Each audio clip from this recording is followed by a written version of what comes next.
What's up, family? I am here today in lovely downtown Niles, Michigan, for another episode of the Business of Tattooing Spotlight Series. This time we're going to Hell or High Water Tattoos right here in downtown Niles, and we're going to visit our friend Ryan Adams, who owns Hell or High Water, also owns Borrowed Time Oddities, and has the Mourning Museum, which is a death museum. We're going to show you all that right here in Niles, Michigan.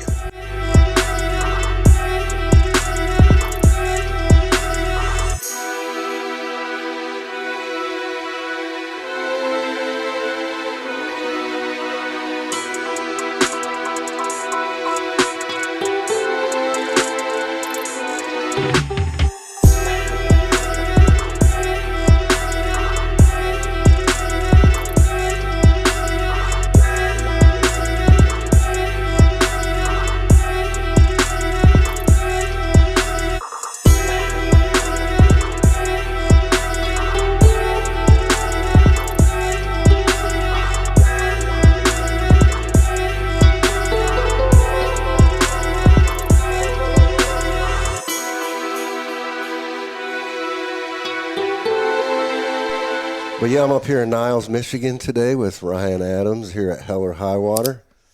And it's good to spend some time with you today. Yeah, same, man. Thanks for making time. Yeah, appreciate you offering. Yeah. I've been coming up here for a few times now since you've been here at this new location. We did the windows over the summer. Yep. And just tell us a little bit about the shop. I mean, you got a lot of stuff going on in here. Yeah, man. So I originally opened the shop in 21. And when I opened it, it was more of a private studio out in the middle of a village in Edwardsburg, Michigan.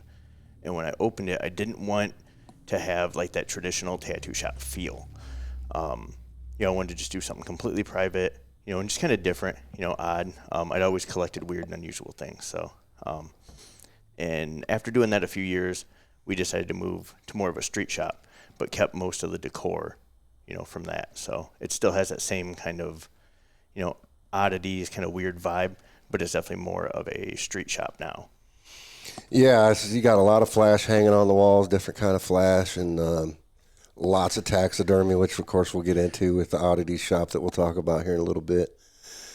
But even prior, when you were in Edwardsburg, I was at that shop. You still had a lot of taxidermy over there. You had a lot of the same collectibles, like the death kind of themed stuff in that shop. I remember seeing all that back there. Before all that though, I first met you when you were working at Marvel in South Bend. Yeah. I moved back here in 2011 from Columbus, Ohio, and I worked at Marvel for 10 and a half years. Yeah. So I was there for quite a while before, I decided to go off on my own and yeah. do my own thing. So what was it how long were you thinking about going out on your own, and then what was it that ultimately pushed you over that? It was just ready. It was just time for a change, nothing, against the shop, nothing like that. It was time for me to move, and kind of do something different. I moved at kind of towards the end of, the tail end of the pandemic. Things were extremely busy, and I just needed to take a step back and kind of do my own thing. I was booking out, quite a ways with just appointments, and being in such a busy kind of high volume shop, I felt like it was taking away from like my client's experience, because it was constantly people in and out, constantly asking questions, so I just wanted to take a step back, kind of relax and, just kind of focus more on my clients, and that kind of thing. And just have a more intimate kind of an experience. Cause Marvel's a big shop. Yeah. I'm not sure. I think there's like 7 or 8 people there now. Mm-hmm. And I think at the height of it, we had, I think 7 tattooers, and then 3 piercers. Yeah. So, and everybody stayed busy. It was a very big, very high volume shop, Yeah. When you get that many people, together, as there's differences of opinions and lots of dynamics. Yeah. And things functioned great there. It wasn't like it was dysfunctional or, nobody got along, but it was just time for me to kind of take a step out of that. Yeah. Yeah, I feel like Marvel's always been one of the more top tier tattoo shops in the Michiana area. I think it has been for a long time. As long as I've been around, it's always attracted the higher caliber artists to that shop. And so, yeah, I think that's a good starting point, But yeah, it's good to see you able to just kind of go out, do your own thing, and then just be immersed in your own, vibe and environment constantly. You don't get to have that freedom when you work at a shop that's filled with a lot of artists like that. You're confined to that little cubicle that you're in, and that's the extent of your creativity. So yeah, and they didn't want like controlled clutter. You know what I mean? They wanted things clean, to be very, very clean, very like everything has its place, and that kind of thing. And I'm a fan of stuff and trinkets and knickknacks, and so not being able to have any of that stuff. Yeah. I just like having stuff to look at. And I feel like my even clients, people, they like having things to look at. Yeah. I have clients I've been tattooing for 10 years that they came to Edwardsburg. They come here, and every time they come in, no matter how many times they come in, they're like, oh, how long have you had that? I'm like, oh, it's been here since I opened. So it kind of creates that that interest again. They're always seeing something new. It's not the same thing when they walk in every single time. Yeah. And I just like that feeling. I think it sparks creativity.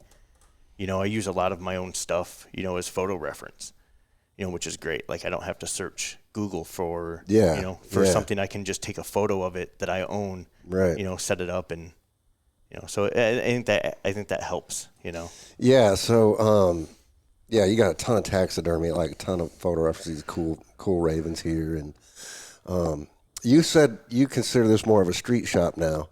How do you define that? Like, because you still do a lot of custom work.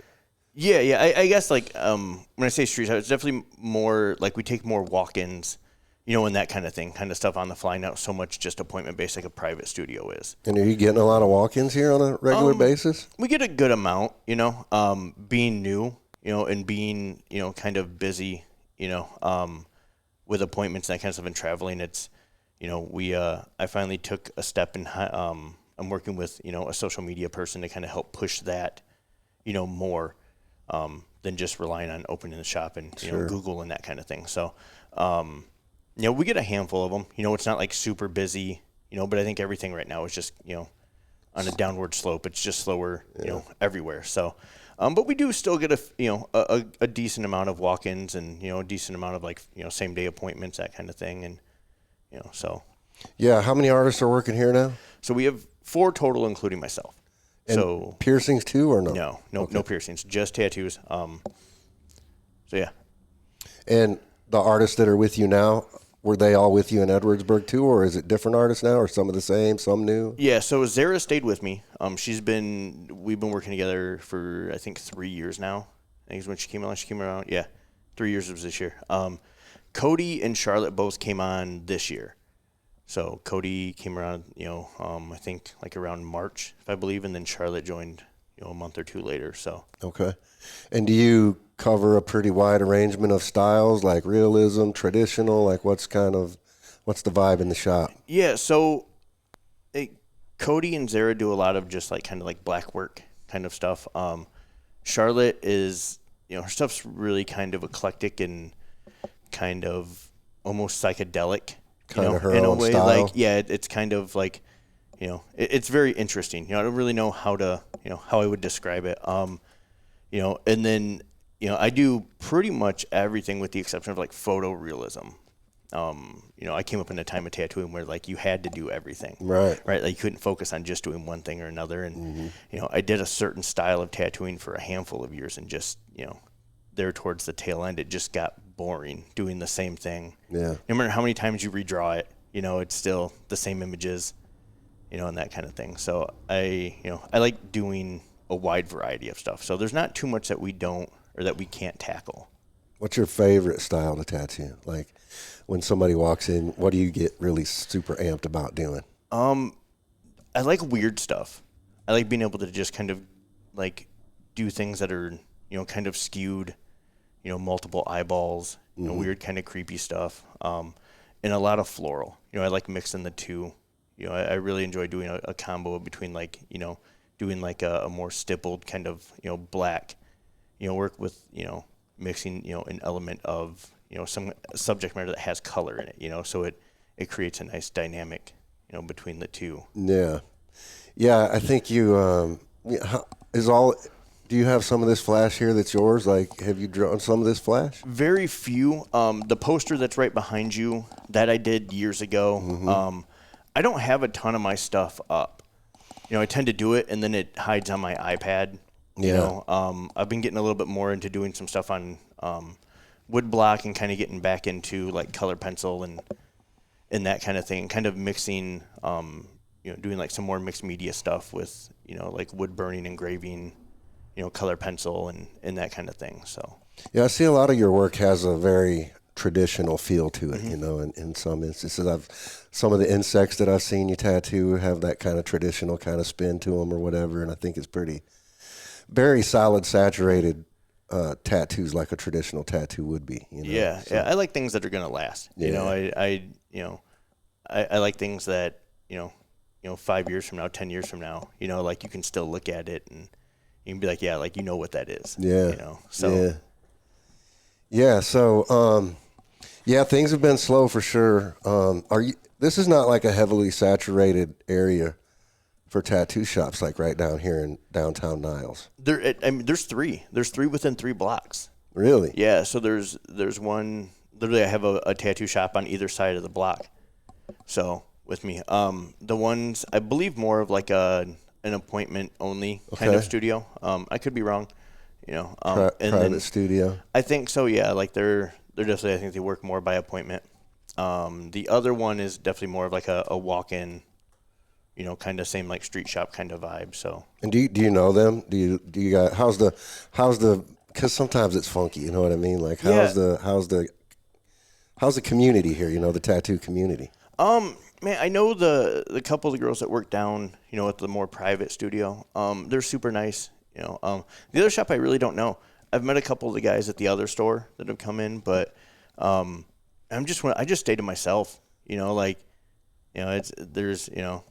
I just do my thing. Just busy doing your thing. Yeah, I don't. I guess I just don't. Like associate a lot with others. Yeah, how much in tune are you to the way the industry's changing in regards to regulations and just all the things that are happening in tattooing today? Are you keeping tuned into that stuff, or are you just kind of like? Yeah, for the most part, as much as I can. I try to stay updated as much as I can as far as what's going on. Some of it's way above my head, and I just don't understand some of the stuff that they're doing or what's going on. I know we just had a big change here in Michigan with the numbing cream and the numbing sprays. And I'm indifferent about it. I let my clients, before it was passed that you can't, I'd let my clients use it. I think a lot of it is just, tattooers and clients both not doing their due diligence, to do research and that kind of thing. And so when you just, buy anything you can find online and throw it on somebody, you're going to have, complications and reactions to it.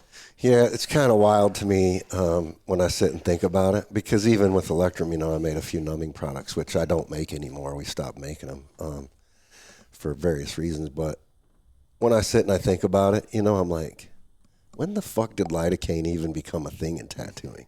You know what I mean? Like, that's still a fairly recent thing. Like, 5 years ago, even, I don't even think people were putting shit on their tattoos to kill the pain, right? Yeah, it's as recent as like the wireless stuff, it kind of came around the same time that the wireless, pens and machines kind of came about, is kind of when, the whole like numbing thing came about. And I think a lot of it was, or is like the impatience of not only the client, but the tattooer. Right.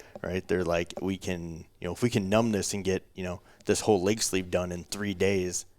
Without my client jumping all over the table on me. As opposed to being like, it's going to take us, 6 months to a year, consistently of working on this. I just want to do it in one shot to get a photo. Yeah, I don't necessarily have an opinion one way or the other. Like I said, we made numbing products for a while. So, I mean, obviously, we were supporting that for a bit. But I never had I've used it myself. I used it on my whole back piece, when I sat on that thing for 32 hours getting my back done, It's almost a necessity at that point, But it's like, I never used it prior to that, and I don't know that I would use it again unless I really needed it, But I just I think the big piece with lidocaine and just tattoo products in general is just the lack of education around the products, right? Or, what's in the products, how to properly use the products, where are the products coming from, It's like lidocaine's a big one, I've talked about it a lot. It's like you as an artist, do you know the difference between a 5% and a 7%, or what epinephrine does to someone? I think generally most people probably don't know those things. Yeah, and that's where it comes up doing your due diligence, right? Like, and looking into it. And any of my clients in the past that have wanted to use it, I'm like, here's the products that I've experimented with myself, on my wife, my close personal friends or clients. I'm like, order it. When you get it, do a small test spot in the area that you want to get tattooed. Follow the directions, like, and I kind of break it down so it's a little more understanding, because some of the directions are very loose, or, they don't really explain things. I'm like, and see how your skin reacts to it, and then we would take it from there, but I think the big issue is just people are like, oh, I can get tattooed without feeling it. So they numb it before they come in, and then they want the sprays, and then they want to re-numb it, and, and I think that's where the big issue came in, why Michigan took the steps to pass, the laws that they did. Like overusing it and stuff like that, right? Yeah, I mean, because you can get lidocaine poisoning. Yeah. Like, that's what people don't realize is, like, whether it's 4%, 5%, 10%, whatever's in it, right? Like, if you continuously use it, you can get lidocaine poisoning from it. So it's like any substance, It's like even like over-the-counter drugs, it has recommended usage, what I mean? A lot of the lidocaine stuff that we have out in the tattoo space, when you flip it over, it doesn't even necessarily say what the recommended usage is or even how to properly use it, and I think products like that should have like instructional videos, there should be like a medical professional kind of explaining, like, as an artist, this is how you should use this on your client, Yeah, I definitely think there needs to be a little bit more looked into it, right? Like, because like what they say, 4%'s the legal amount that you can buy. That's what 5 is it 5? Yeah. So because I know like Bactine Max is like 4% or something like that, and like in Michigan went so far as to list Bactine Max in the law. Yeah, because it's got lidocaine in it. Yeah, which is rare that they would actually list a specific product. And they say you have to have a prescription, right? Yeah, so not a prescription. You just have to have a note from a doctor. Okay. So it's a weird wording. Okay. There's, I'm on part of the Michigan Tattooers like Facebook group, and there's a handful of people on there that have found a way, kind of I don't want to say a loophole per se, but kind of like a loophole of like, well, you don't have to have a doctor's prescription. You just have to have your doctor write you a note saying that you're clear to use, right? Bactine or whatever it might be. Right. So that's weird though, because I wonder, like, does that shift their liability then? Because, like, let's just say you have a doctor's note to use lidocaine, and you're not you specifically, but just any artist. Yeah. You have a note. Your client has to have the note, or you have so to? your client has to have it. Okay. So not the tattooer themselves, but your client has to have the note. So at that point, then it's basically the client is assuming the risk. Yeah. And the liability. Yep. So you're protected as an artist if they bring that in. Yeah. Yeah, but if they come in with the note and they come in with like a, like Bactine Max or whatever, and they want to use it, towards the tail end or whatever it is. That's on them. Yep. Then their doctor has given them the okay to use it, and according to Michigan law, then that gives me the okay to use it. I just have to keep that record, with their file. On their consent form, like stapled to the consent form, whatnot. Yeah. Now, do you have to put a clause in your consent form about using lidocaine products? They haven't mentioned anything about it yet. Okay. So there wasn't anything before. They haven't mentioned anything, as of late. So not that I know of. I haven't gotten an email from my health department. The only email I got was just the updated, like, we're not allowed to use it. Now, coming from St. Joe County, where the licensing requirements I consider to be pretty strict, right? You actually have to go through a process to get a license to tattoo in St. Joe County. Yeah. What's it like here in this? What county is Niles? So we're Berrien County. Okay. Here in the state of Michigan itself, as far as I know, some counties might be different, but most of them are just a tattoo shop license. So in St. Joe County, every artist has to be licensed as well as the tattoo shop. Here, it's just the shop. And how difficult is that to get? It's not. It's, you pay them, they come in, they do the inspection of the shop, You know, and as long as, I mean, you have to write, like, it was different coming from, you know, like St. Joe County, opening my shop in Edwardsburg, which is Cass County, which is a very rural county. I think that guy had, when I opened my shop, he only had one other tattoo shop he inspected. So he did all the restaurants, he did all the, like, well inspections, sewer, you know, like septic. So tattoo shops was just kind of those things that threw on. So I helped him quite a bit, just to kind of get a little more familiar with stuff. But you have to submit a floor plan, you know, of how the shop is laid out. There are certain like booth requirements, like size wise, you know, which I think is 45 square feet, you know, so it's like half of like a minimum 45 square feet. Yeah. Like, so, which is like, I mean, you can fit, you know, I think it's, you know, it's like pretty much like a 10 by 10, you can fit, you know, 2 artists in, you know. But do you have to have a sink in every booth here? So is there those kind of requirements like that? 1 sink per 3 artists is what they have on the book. So you can have 1 sink per 3 artists, and then, you know, it's kind of loosely written too, you know, because like if you have a private studio, you could have 6 artists that work there, and you can be like only 3 of us work at a time. Sure, you know? sure. So it's, you know, that kind of thing. Sure. Yeah, it's interesting. That's one of the most interesting things about talking to all these different artists in different places, is really getting an education on how things vary from county to county and from state to state, you know. And it's kind of one of those things where I think like that's like the next evolution in our business, you know. It's like I feel like people in high places are really trying to pressure us to standardize a lot of the things that we do, you know. Yeah, without any real knowledge though. They don't know why they're doing it. Well, they're doing it for the same reason they do it in restaurants or hair salons or any other place, you know. Yeah.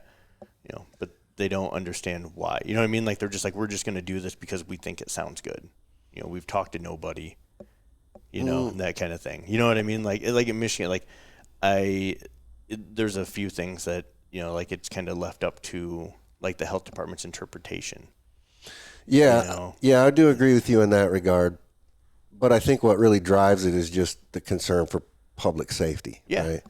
And so, you know, just, dude, because between me and you, and probably you can attest to this too, I'm sure you've been in a lot of tattoo shops, you know.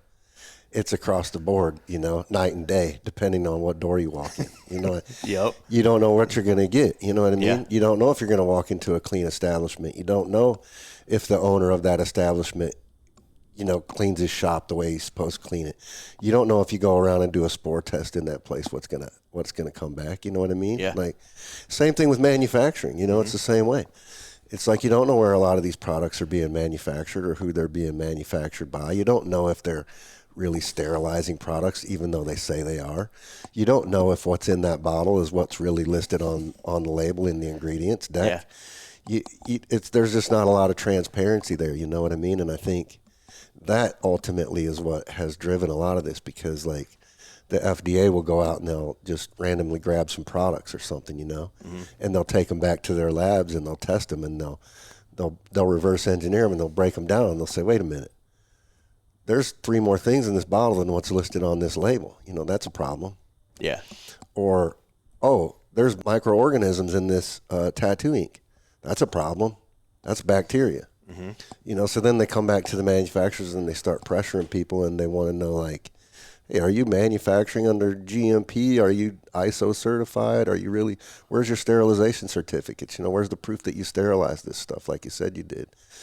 So I think it's good for overall, especially for the artist, because you'll eventually have peace of mind in knowing that the products that you're bringing into your shop and that you're paying for have been like properly scrutinized and they are being properly manufactured. Yeah. I think there's always good and bad, you know, when it comes to something getting more popular, like tattooing, right? Yeah. Like, you know, I think a lot of the steps are good, and they definitely are for the welfare, you know, the better welfare of the client and the artist, right? Yeah. You know, and then you're always going to have those instances where, you know, like people just are uneducated and they just overstep. Yeah. You know, so. Yeah. I think you got to find that balance. You know, yeah, absolutely. Where did your tattoo career start? You know, like what got you interested in tattooing, and you know, how did you end up in this career path? So nobody in my family up until, you know, probably 10 years ago or so, maybe a little longer, had tattoos, right? Like, so I remember when I was a little kid, I went to this little grocery store in Buchanan where I grew up, and there was this biker dude in there, and he had this big Grim Reaper on his arm. All he had on was like a leather vest, and if, he had a leather vest, like gold chains, just looked really cool. And he had this big Grim Reaper on his arm. And ever since then, I was stoked, right? I was like, that's so rad. Like, like I want a tattoo, and I think I was like, 5, or 6, something like that, and I remember like, as I got older, it just never kind of went away. I got my first tattoo at 15, and once I got tattooed, that just took me down, the path. And this was, I'm 41 now, so this was, the internet was barely a thing. Yeah. We still had a butler that looked things up. If young kids don't know, that was Ask Jeeves. I do remember. I haven't heard Ask Jeeves in a long time. Like, it's funny when I bring it up to my clients because they're like, "What's that?" Yeah. I'm like, "Yeah, of course." Like now I'm the old guy. Yeah. But I got tattooed, and then I was really it really was just interesting to me. I was really interested, and I've always been kind of a tinkerer. So I figured out how to build a tattoo machine similar like the way they do in prisons. I took apart my mom's sewing machine. I took apart my Discman. I did a couple really terrible tattoos on a friend of mine. And then one of my mom's friends had an old Spalding and Rogers tattoo kit that I got from him. And it just kind of like just went from there. I was tattooing on, my friends, my sister's friends, Yeah. So completely self-taught. Yeah, I had a short-term apprenticeship, it didn't last very long. There were, it was still, even back then in the early 2000s, it was still a little rough around the edges, it wasn't. So I think I had an apprenticeship for like 6 months. And when I got fired from that, I really wasn't sure, kind of you get that doubt in your mind, right? Yeah, It's like, and it's not like this area here is, flooding, or, it doesn't, back then it didn't have a ton of tattoo shops. There wasn't a ton around. It wasn't, it was definitely way more of a secretive industry. Sure. But I stuck with it. I ended up getting a job, at a shop in Goshen, and like just jumped in head first, in 2003. What shop were you at in Goshen? So, was it Tattoos Unlimited? Was that the one like right on the main drag across from the liquor store? It was down. It wasn't across. It was, the only thing on the other side of the street was the train track. So there's down past, like way past where Electrum is, down into Goshen. There's like that little section where like all the fast food spots are. Yeah. Where it's kind of congested. It was in like a little strip mall. Yeah. Yeah. Kind of in that little building that kind of went diagonally. Yeah. Yep. So I worked there. I remember that spot. They smoked in there. Chain smoked like crazy. Everything was yellow. I remember. Yeah. So I got a job there. That was the first place that I ever got a job. Okay. That's interesting that you were there because I know all the dirt about that shop, right? Like, because for a long time after that shop, Goshen wouldn't allow tattoo shops in Goshen. Did you know that? So I didn't know that. I know they were the only one there. Yeah. And I remember specifically it was really funny. They always, back then radio ads were a huge thing. So they did this whole thing with the radio to where they had like a tattoo contest. It was like the radio came, set up, did a tattoo contest. Yeah. And I remember specifically Todd sent some of his clients down there. Todd from Marvel sent some of his clients down there, and he just like swept the board, like just took everything home, and it was really funny because the owner of the shop was really upset about it. Like, his stuff didn't win anything. Like, and he was trying to do it for like a whole promotional thing of the shop, and so. Yeah, I don't know all the reasons, and I'm not even gonna like put anything out there, but I do remember that Goshen did not want to have another tattoo shop after that tattoo shop left. Yeah, there were some interesting things that went down there, to say the least. Yeah. It was it definitely, was not on the up and up, to say, without going into detail too much. Right. So it's interesting because Jake Kinsey, I think, was the first person that, he lobbied in Goshen for a couple of years to try to get them to let him have a tattoo shop there. And they finally relented and said, okay, you can have a tattoo shop here, but we don't want any signage out in the front. We don't want it saying tattoos. We don't want, it was very restricted, the rules that they put, and then they're like, you're basically going to be on probation for, a year, And then if everything's good for a year and we don't get any complaints, then we can have discussions, and eventually they let them put tattoos and piercings in the window, so they kind of started loosening up. Now there's maybe 3 tattoo shops in Goshen again. Okay. But yeah, dude, God, I bet it was a freaking dozen years that there was no tattoo shops in Goshen because because of that shop. Yeah. Listen, man, good for Goshen, right? Like that doesn't surprise me at all. Cause I definitely, being there and knowing what went on, you know, behind those doors, I definitely, Yeah. But you know what, dude? I mean, look, that's just the way things been in the past. You know what I mean? Like, you go back into the 80s and 90s in the tattoo shops, you know what I mean? And it was very much that kind of a scene, yeah. So just some people still, that's what I mean. You don't know what you're going to get when you walk into a tattoo shop nowadays. I mean, more or less you're going to get a professional atmosphere, but every once in a while you'll still run into one of those old biker shops, you know what I mean? Or you'll run into one of those old street shops that's just been nitty gritty since the 1980s, man. Yeah, man, the floor hasn't been changed since they opened, and it's still there, man. It's black and white checkered floor. That's just it's brown and white because all the dirt and ink and everything else, cigarette ash that's been ground into it. Yeah, there's a lot of history in that place. Yeah, there's a lot of stories. It's nostalgic. When I try to visit. As I travel the country, I try to visit. Like I try to look up some of the older shops. We try to go in there just to see. Those are the best ones to go into. Yeah, honestly, I mean, they've got character. There's soul there, That's where the rich history of tattooing exists, you know? So that's why I'm so grateful for, the Tattoo Heritage Project and, just some of these people that are really die-hard memorabilia collectors. And, they really work, like Troy from Villain Arts, really. He just started setting up the tattoo museum at the Villain Arts shows now. So he's got this. Have you seen it? No, I haven't. Yeah, so I saw it in New Orleans, but he's basically it's like maybe 3 booths wide, but he's just bringing in old tattoo memorabilia from people and has it in display cases, and you can go up and check stuff out. And a lot of old hand-drawn flash sheets and old machines, built by some of the legendary people. And it's just cool to see that stuff. Yeah, it's always, doing with we'll get into the other business, but even coming across some of that stuff that I do, that's just been buried away in a barn somewhere, that they had no idea, their great grandpa, had it from whenever, it's really cool to see all that old stuff. Rich T down in Ohio has a nice little museum down there as well. It's always awesome. I haven't been to a tattoo convention. It's been a year. I did Iowa last year. Yeah. But I haven't been to a Villain Arts show. They always seem to fall on weekends that, I've got other things going on or whatever. Well, and you're doing a lot of different stuff now, too. Yeah. It's hard to put yourself everywhere. Yeah, yeah. You've created a nice little empire for yourself, I'm trying, man. I'm just having fun. Yeah. That's the biggest thing. I don't, I don't work. You know what I mean? I have things that I really enjoy that, that pay my bills. You know what I mean? Yeah. I'm really just out here trying to live my best life and have fun doing it. Yeah. I don't want to be stressed, and I don't want to be stressed coming to work. You know what I mean? I don't want it to look at it as a job. Once I start looking at something as a job, it's time to go on. Especially with doing creative stuff and the stuff that like tattooing. I feel like once you start looking at it as a job, then you're really not putting your all into it, and then you're just doing things to get by. Right. Right. So.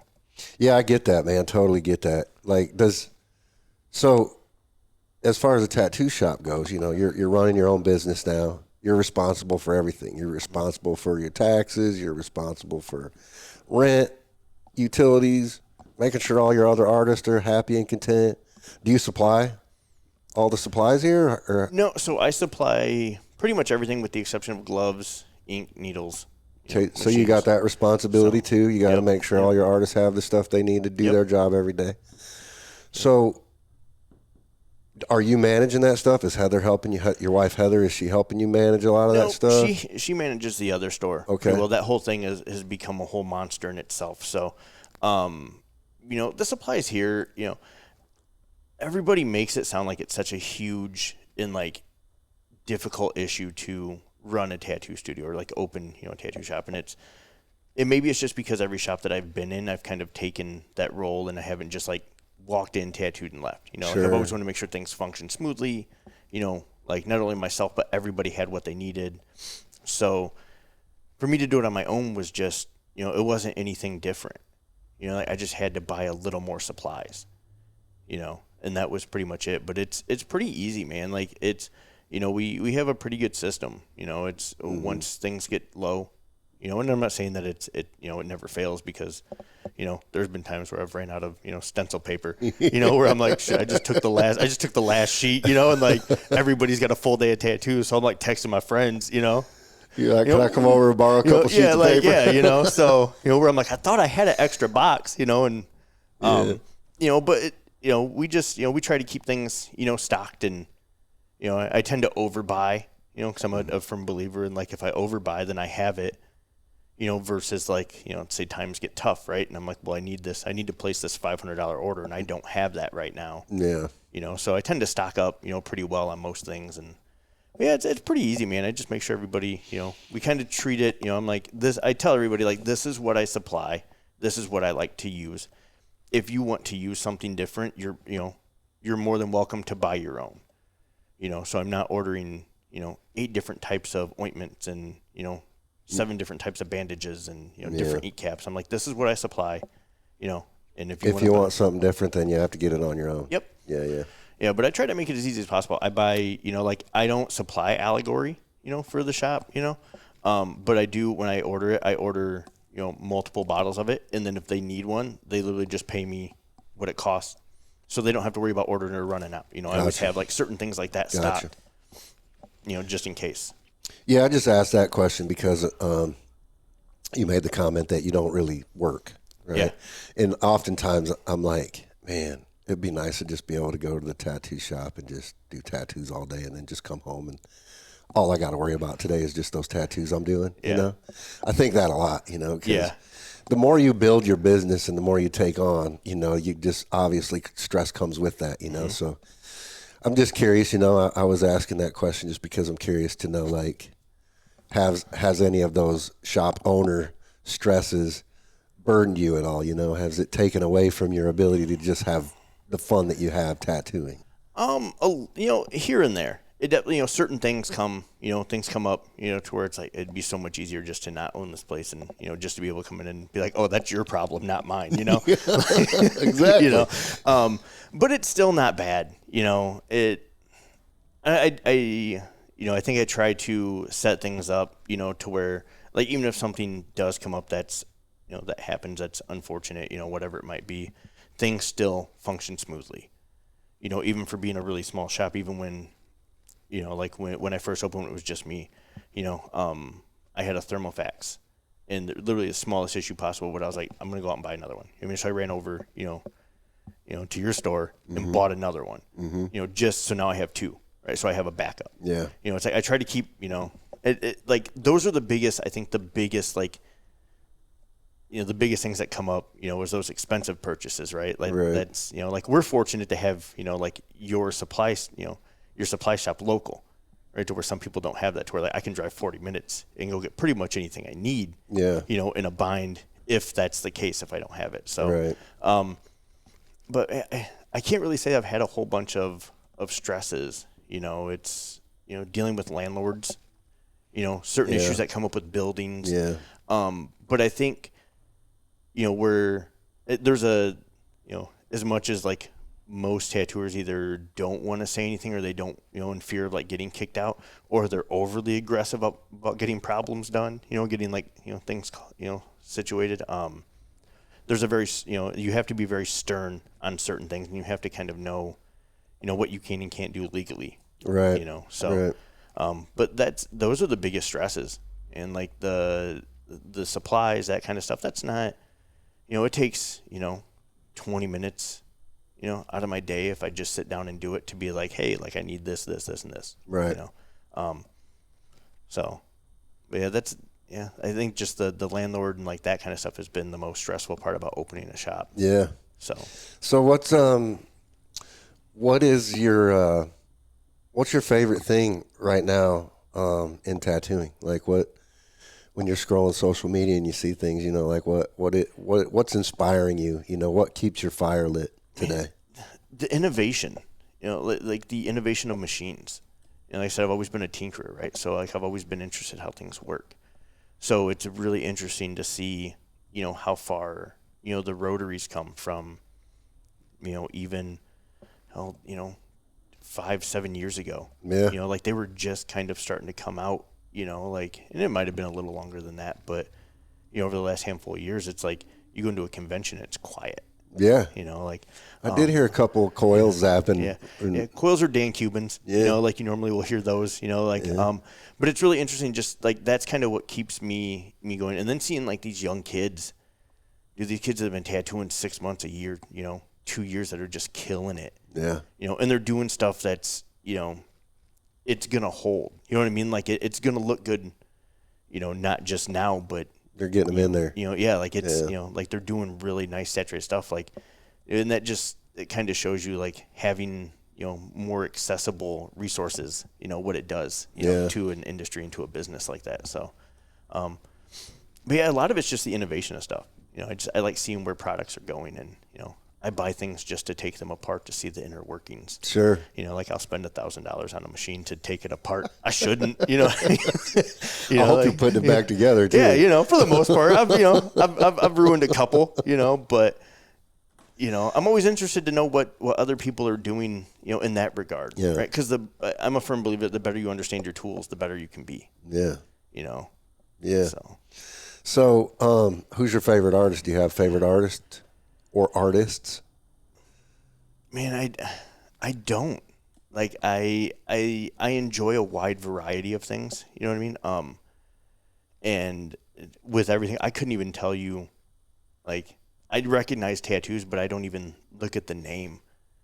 You know what I mean? Like, it's just one of those things. Like, with everything going on, I've just kind of gotten away from, but there's not much out there, man. I was never a fan of like photorealism or like color realism for the longest time, just for the longevity's sake, and seeing some of the stuff these people are doing now. And like, I appreciate it, like it's, so, but I really like a lot of the heavy kind of black work, kind of stuff. And yeah, I agree. Like that kind of stuff. Like a lot of I got really big into the geometric stuff for quite a while, and I still do a good amount of it, and that stuff's always really enjoy seeing, you that like kind doing of stuff. lines. Yeah. I came up, like in a traditional setting, so, like I'm, like I want to outline everything, you know what I mean? Like that's, so I like that. I like, a good, solid, smooth outline. Are you using coils or rotaries now? Rotaries. Wireless? So, both. So I use a lot of Dan Cubans to line stuff with, and then, I use, critical torque, and I have a Century operative that's a relatively, like, that machine's relatively newer, came out I think at the end of last year. Really interesting. It runs off of like, it's got like a magnetic kind of drive system, and it's very coil like, but it's in a pen. Okay. So the Century, I've heard of those. Yeah. Super interesting machine. Are they kind of heavy? No, I got one right here. They're super light. Oh, wow, that's a weird looking thing. Yeah. But it's really comfortable too. Looks like a damn transformer or something. Optimus, roll out. Yeah. That's how I feel with some of them, man. That's wild. Wow. So do you have grips you can put on this, or? So those come off, the little black like things. Those will bolt off, and you can just take them off or put those on. Interesting. So, what is this for? So that's where the battery goes. Okay, So it just takes like the similar like kind of vape batteries. Gotcha. Just those little guys. Gotcha. There. And so that just holds the battery in. Yep. Yeah, it's got a magnetic connection in it. So. Okay. Powerful thing though, huh? Yeah. Yeah. Good for lining and everything. Yeah, man, it'll work really well for lining. It makes noise. It's got that like audible feedback, so you can really hear. You can tell the way it's hitting the skin. Yeah. Yep. So, but yeah, I use a wide variety of things. I'm always, I'm not looking. There's nothing out there that's going to make my tattoos better. I just try to find things that are going to make it, a little more efficient. Yeah. Easier.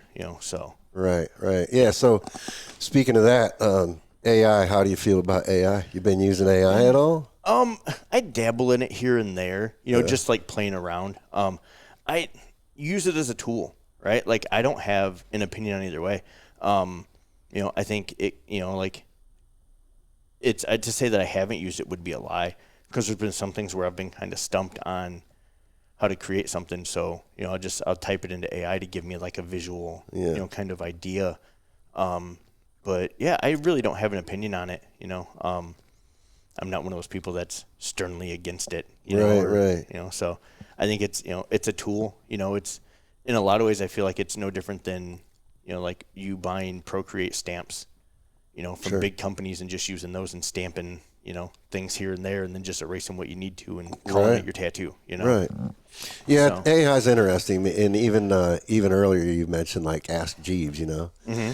And I AI is interesting to me because I'm very interested in it. I'm studying it all the time, and I'm just trying to figure out how I can plug it into my business and make things easier. And what can I do to streamline processes, and things like that. And if I could do 10 things yesterday, can I do 30 things today if I'm using AI? You know what I mean? So things like that. But I think about AI a little bit differently, because to me, I feel like AI has really been around for quite a long time. Like, even if you think about Ask Jeeves, to me, that's a form of AI, like, sort of. Do you remember back in it had to be in the 80s, right? Max Headroom. Do you remember Max Headroom on MTV? I don't. You don't? So Max Headroom was this digital, like, DJ that was on MTV. And he would come on your screen and he would be like glitchy and, like, this kind of stuff. Okay. But to me, that was a form of AI, right? It was like an artificially created being that interacted with people through TV or whatever. Okay. So I think AI has just kind of been here for a long time. We just never really called it that. Yeah, I could see that. And now it's just evolved to this point. Now we're on the horizon of super intelligence, right? Mm-hmm. And that's the next thing that they say AI is going to create super intelligence, right? And so when you think about that, you're like, whoa, holy shit, what does that mean really for humanity? I think Terminator. I'm telling you, all we got to do is watch movies and shit from the past, man. Like this is what we're going towards. Like, as soon as they start making T-1000s and everything else, like we're screwed. Well, they're already making robots. So that's what I'm saying, but it evolves, right? Like, there's already robots tattooing on people. Yeah. I watched a whole podcast on that with that. I think what was that, like Bang NYC or whatever? I think they got one in the shop. Yeah. So they're working with that black dot thing or whatever. But that's interesting to me. I'd like to go see that because I just don't get it.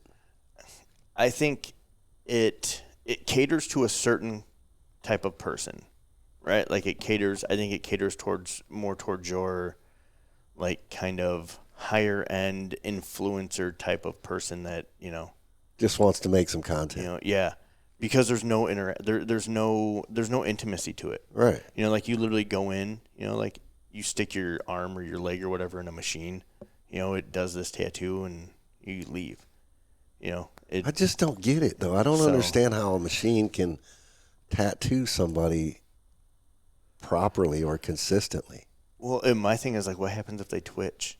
That's what I'm saying. Like they, because they're not like, like I haven't seen them, but I'm going to assume there's not like so much of a tube setup. You know what I mean? Like to where like the needle's just, like I would imagine in my mind, anyways, that needle's hanging out there. So if you twitch, I think buries it in your arm and it doesn't stop.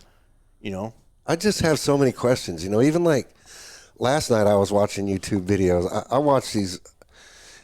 I think the internet is such a great tool today. Like, if you wanted to learn how to become a tattoo artist, you could learn how to tattoo just by watching YouTube videos. I mean, there's so many really highly skilled tattoo artists out there putting out educational content. Last night I was watching a YouTube video. I don't remember the artist because it was just scrolling. Yeah. I wasn't paying attention to it. But the video was talking about the angle that you hold your needle at for liners, right? Mm-hmm. Like when you're using like a 3 or a 5 round, then you have it at this angle. But when you're using a 11, 14, or 18, you have to hold it more vertical because if you're holding it like this, all those needles aren't penetrating the skin, whereas they do in a 3 or 5. So I'm like, how could a machine, not to say you couldn't teach a machine to do that, but how's a machine gonna, like, how does a machine recognize those kind of problems? You know what I mean? Like how? Yeah, I don't know. I would imagine it's just a straight vertical like setup. Like it's just, you know what I mean? It's just straight up and down. Yeah. Because I don't think like to my understanding, at least the thing that I know about it and what I've seen is it's only doing like little fine line, micro kind of like tattoos, little fonts and like real simple stuff. It's not, does it need to change between liners and shaders? Nope, it's or doing strictly like just black like dot work, stippling kind of stuff. Yeah, but it's like individual dots. As opposed to like the lip stipple kind of thing. Interesting. Like, so that's the way that I understood it, was when they, because they showed a couple photos of, some tattoos that it had done from like lettering and, and that kind of thing. And, I don't know. I like as much as we try to make, tattoos as perfect as we can, right? Like every tattoo has its little flaw or its little hiccup. And that's what I think gives it that life and that character. Right. So, like, if you go to a computer that does this thing spot on perfectly, like, what's the point? Right. Like, it just doesn't have anything to it. I just have so many questions, man. I need to get that guy on the podcast. Yeah. Talk to him about that. Because another question I had was, like, how do they control cross-contamination? Where does the blood and plasma go? Yeah. Like, nobody's wiping it. Yeah, like, what are they doing with it, the excess ink flow? Is it just sucking up into a vacuum or something like that? And then, like, how do you clean that? But then even that, you would think you would have to kind of, like, disassemble most of it because maybe it's got an ink cap, that, like, they fill with ink. I'm not... Or like a membrane, how cartridges have or something like that. Yeah. It's got some kind of self-containment system in it or something. Yeah, it's so weird to me. But I would still be interested to know because there's always, even with membrane cartridges, there's still flaws. You can still get a backflow issue. Yeah. So, yeah. It's so interesting to me, though, because I honestly do believe that not too far in the future, you'll go into bars or restaurants. I mean, hell, there's already restaurants where robots deliver your food. You know? Little R2-D2 things with a tray on top of them, and they bring the stuff to your table. Yeah, or you just go in most places now, you just go and you punch your order into a screen. Yeah. You can order any sit-down restaurant. You can just go. You don't even have to talk to your server. You can just order everything off the little pad that sits on the table. Yeah. I think it'll be like that, though. You'll go to a bar. You won't have a bartender behind the bar. You'll have, like what you're saying, you'll punch what you want to drink. They'll have machines behind the thing. Everything will be controlled. Because think about the problem that bars have with overpouring and, like, stealing liquor and, like, filling bottles up with water or whatever. You know what I mean? Those fucking problems. But will AI be able to solve all those kind of problems, Yeah. Well, if you think, like, I mean, even if you go through most, like, if you look like McDonald's, for instance, right? Most McDonald's now have an actual, like, robotic system that does your drinks. Yeah. So if you pay attention to the drive-thru, like, you'll see the cup drops down, it moves around, drops the ice, moves to the thing, fills it up. The person literally puts the lid on it and hands it to you. Yeah. So. Yeah, that's crazy. Yeah, it is. It'll be interesting to see the way the world shapes in the next 5 and 10 years. With the AI putting all these people out of jobs. And, yeah, it's weird. Probably be a lot more tattoo artists. Yeah. Yeah, I mean, I've seen, I don't know, man. Like, I've seen a lot of shops kind of closing and a lot of tattooers just, calling it quits. Yeah, and not just young ones, not ones that just came on, in the last 5 years when things were hopping, but 25-year veterans. Yeah, that are like, it's just not what it was, and I've never been this slow, and and I feel for them, like I understand, I think there's you have to evolve with times. You can't just stick to doing what you did for the last 20 years, and hope that it still works. It's weird, though, because what do you do after that? What do you do after you've been a tattoo artist for 25 years? And then all of a sudden you're like, well, fuck it, this ain't working anymore. I guess I'm going to go do what do you do? Yeah. Because where do you go from there? Like, I'm right. Like, I got into tattooing young, and like I started tattooing, like I said, when I was 15. I got started working in a shop when I was, 18, 19. I'm 41. So I mean, I've been tattooing over half my life. It's like, I mean, I have, another business, but if I didn't have that, like what? Yeah. Like, what would you do? Go work construction or like construction at factory? Like, it's, most of these dudes are, their hands and their fingers and everything else are tattooed, and as acceptable as they are, like, you're not going to walk into, most office jobs, Right. with, looking like that and being like, oh, hey, I'm here for my job, So, yeah, I don't know. But I've seen a lot of them that have just kind of, Do you know anybody personally that's closed up? Nobody personally, no. People, just some shops and stuff like that online, and, some of the guys are, some of the shops I've seen them close because of just like rent increases, new landlords trying to raise their rent astronomically, and that kind of thing. But some are like, it's just not, it's just not profitable. It's not, I can't sustain having the shop open, and that kind of thing. So, yeah, it's an interesting time. I think everything's kind of gone back pre-COVID. It's definitely slowed down to where, like, this will be the first slow season I think anybody's had in, 5 or 6 years. Yeah. To where it definitely is, a lot slower than what it has been. Yeah. Yeah, we definitely feel it in our business too. It's been pretty hard hit for our business. It's one of those situations where I'm like, some days I'm just like, what am I doing today? You know what I mean? And historically, it's never been the case. I'm just like, I've always got shit to do, but it's like, I'm not going to develop new products right now. I'm not going to spend money on things right now. It's just like, you just can't do that. In fact, it's like, how can we reduce expenses and overhead? We gotta conserve and try to weather the storm. Yeah. And that's, it's the same thing I think with tattooing, it's, everybody's feeling it across the board, right? Like it's, I think with, not to get into the importing of the tariff side of things, I know you've gone into that, quite a bit, and I know a decent amount about it as well, but that's definitely, hurt and scared a lot of people because all you see is, what you see online. Most people don't know the behind the scenes things, and hell, even most of us don't know the deal with it. We're just, because nobody knows, right? They've just done this whole thing, and nobody knows really what's going on. You know how it affects you. So. You know how it affects your pocketbook. Yeah. Right? But even me, I'm like, why? I don't understand the economics behind this. Yeah. Like, what the fuck is the point of this? Yeah. Or what, like, nobody knows the actual cost of anything. Right. Like, I'm not sure about your manufacturer, but I work with a handful, even small artists overseas that, like, we get stuff in from that are like, oh, we don't know, like, there's a lady that I work with specifically over in the Ukraine that she's a taxidermist.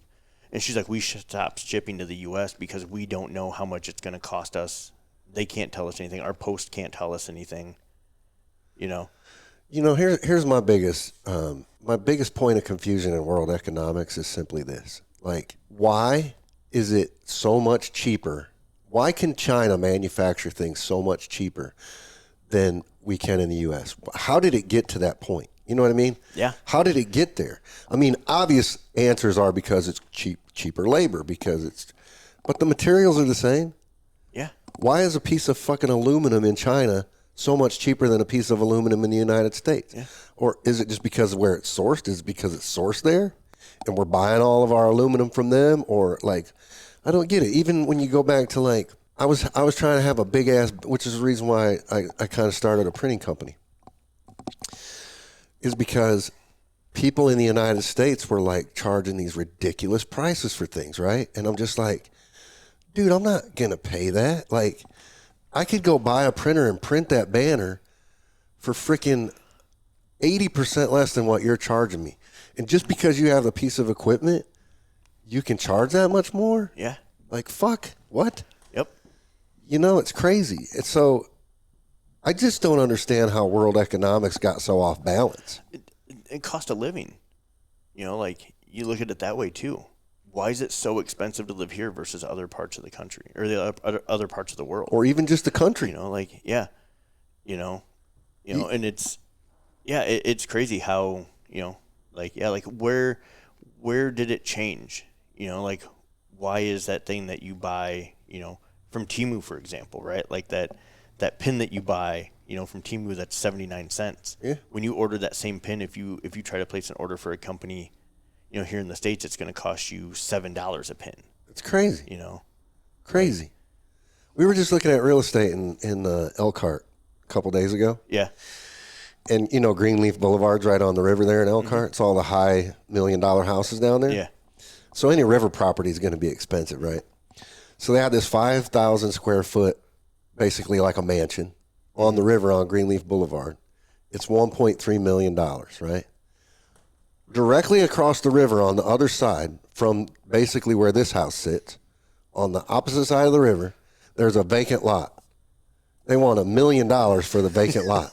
I'm like, how the fuck is a piece of land $1 million?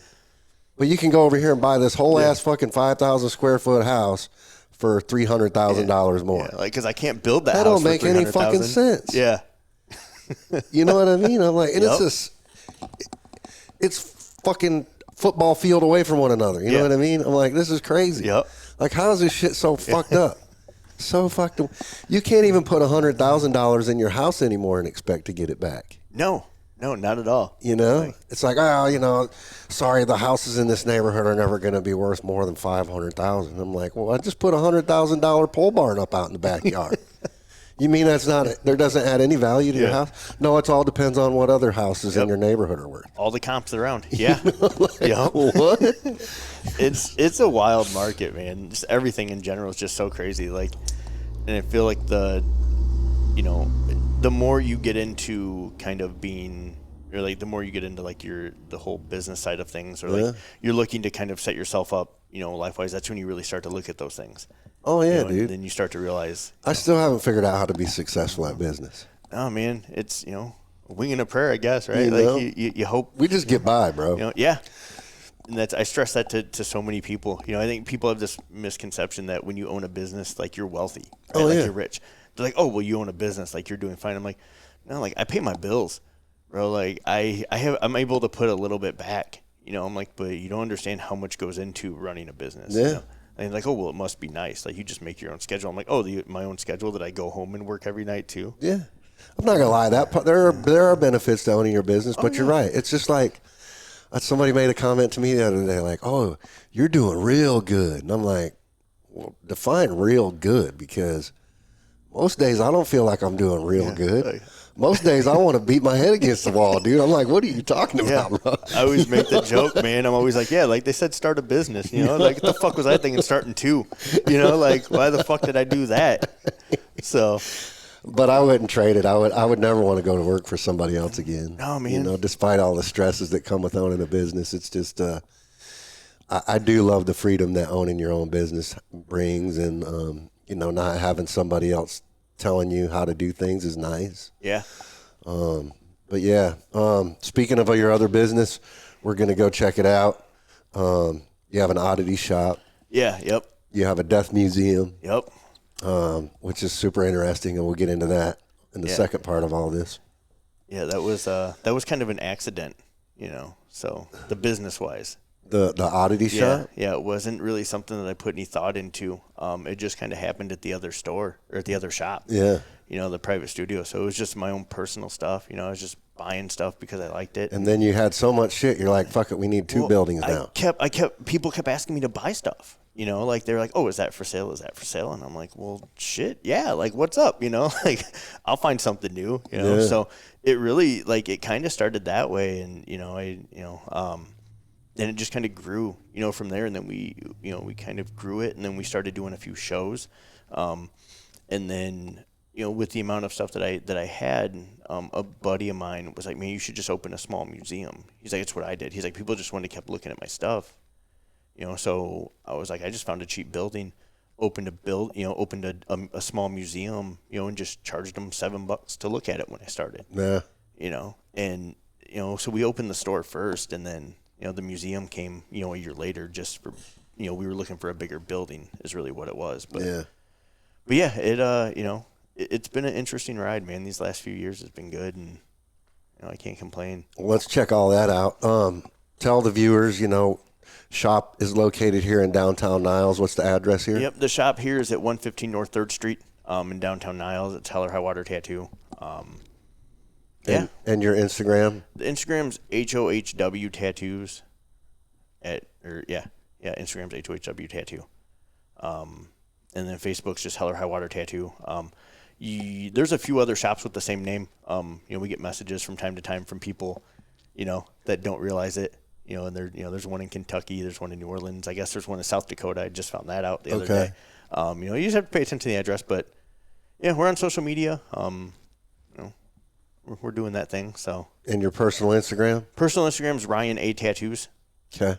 All right, cool. Let's go check out the oddity shop, and thanks for taking some time to talk to me and give me a little bit of inside scoop in your business world. Yeah, absolutely. I appreciate it. All right, man. Thanks for having me. Yeah.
So the museum this is all of our personal collection.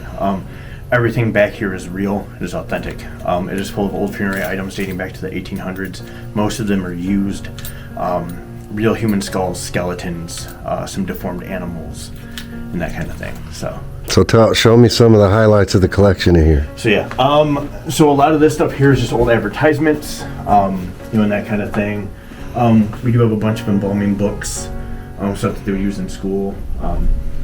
I'm a big fan of the old neons. So we have the old neon crucifix here. There's a Sacred Heart. So this would have been like a child's backdrop that they would have used in home. Yeah, this is a child's coffin here. Yep. That's a newer child casket. So. Wow. And this is like for a small child. Yep.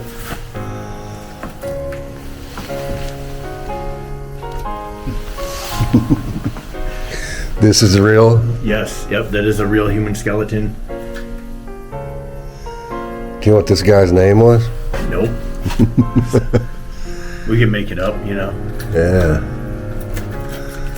All these are real skulls? Yes, everything in the case is real. Even this little staple here, which has a nice little story. One of my clients brought that to me during one of her tattoo appointments. Her kid called her and had to be taken to the hospital. So he had a ricochet in one of the factories, and it stuck that big ass staple in his knee. So when they removed it, she has to keep it, and she brought it to me. So. Wow, this is cool.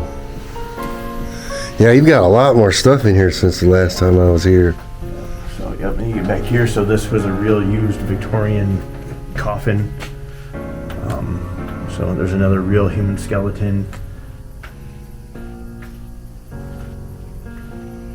Wow. So and then these are like this here. You can't you see it. It's holding a bunch of stuff. But this is an old cooling / embalming table. All this stuff would have been used in home back when they would do all the embalmings and the funerals and everything in the house. Mm-hmm. So, wow.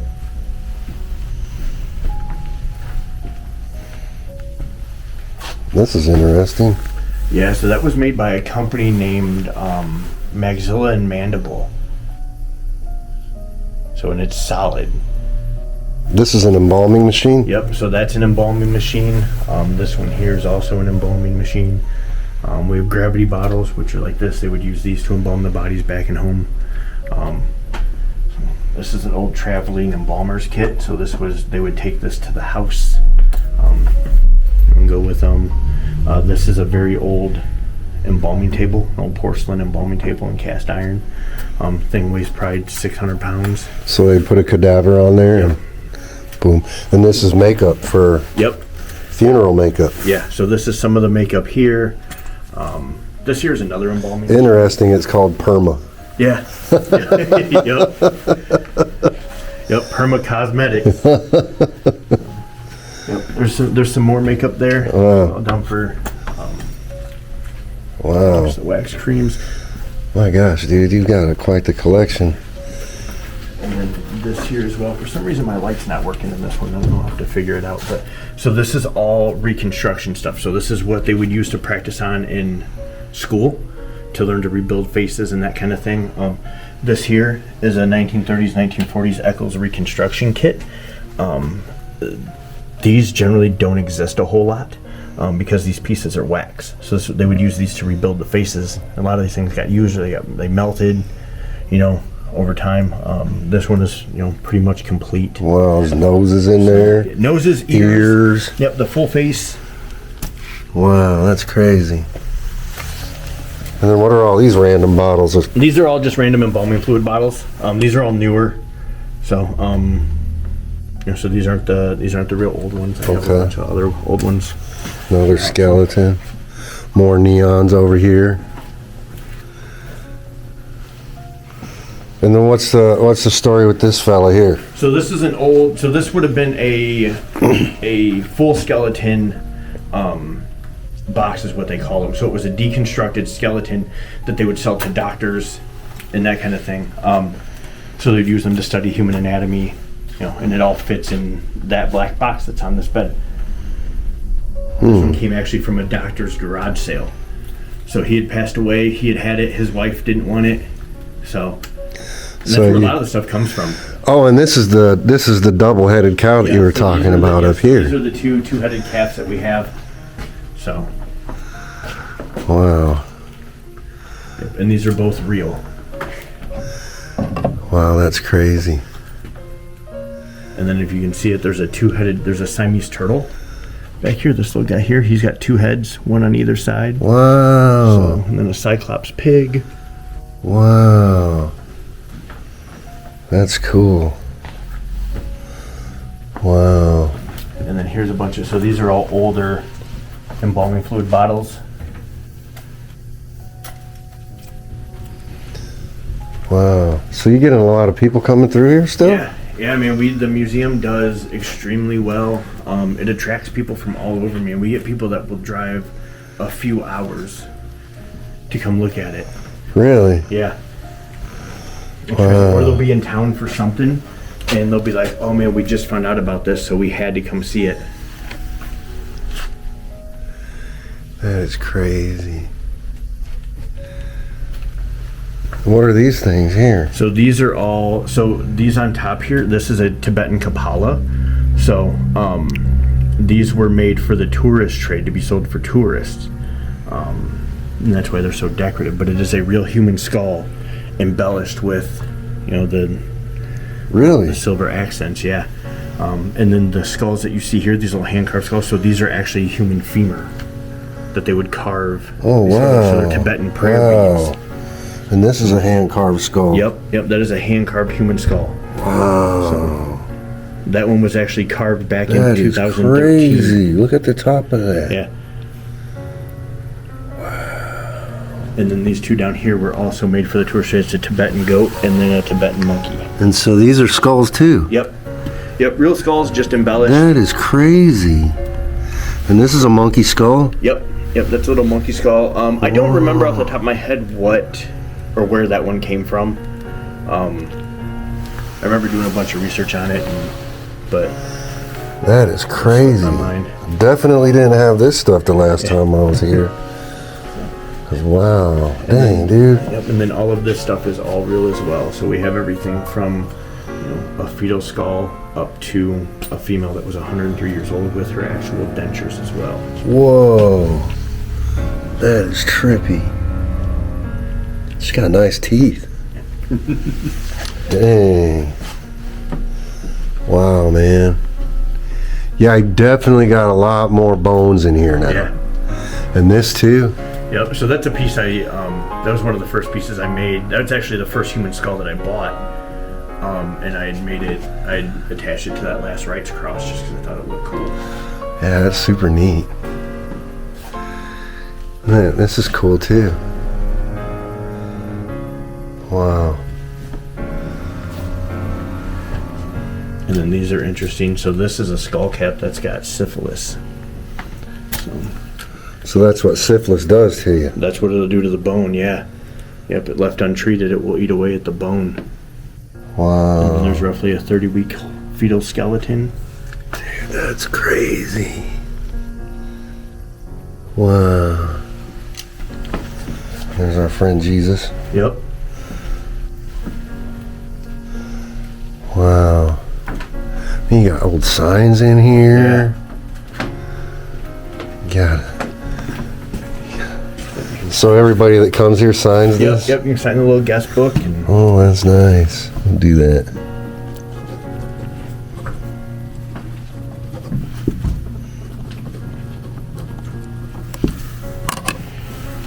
Pay our respects. yeah. Super cool, man. So this casket here was actually pulled out of a barn in Valparaiso. So this is used, they would, a lot of times they would use them, like a family would buy one nice one to use them as a display piece. Yeah. And then they would take the body out of it and then put it in just a plain, box. And bury it. Yep. And then they're just left with a nice casket to put in their barn. Yep. Yep. That's it. They store them away and, What's this? So this is an Oddfellows robe, which would have been used in like the Oddfellows ceremonies. And it's got a hood with it as well. So, or a Halloween costume, Yeah, how old is that? I'm not exactly sure. What the heck? It's got a mask. Yeah, it would cover your face and everything. Wow. That's neat, man. I don't exactly know how old this robe is. It looks old. But I mean, based on the wear of it and like the age, I would guess maybe 70s or 80s. It could be a little older, it could be a little newer. I'm not real sure on the age of it, but yeah, we picked that up from a guy's garage. Wow. Just had it hanging up one day. Dude, you got some cool stuff. This is super cool up here, that. Batesville caskets. Well, thanks for showing me. Yeah, of course.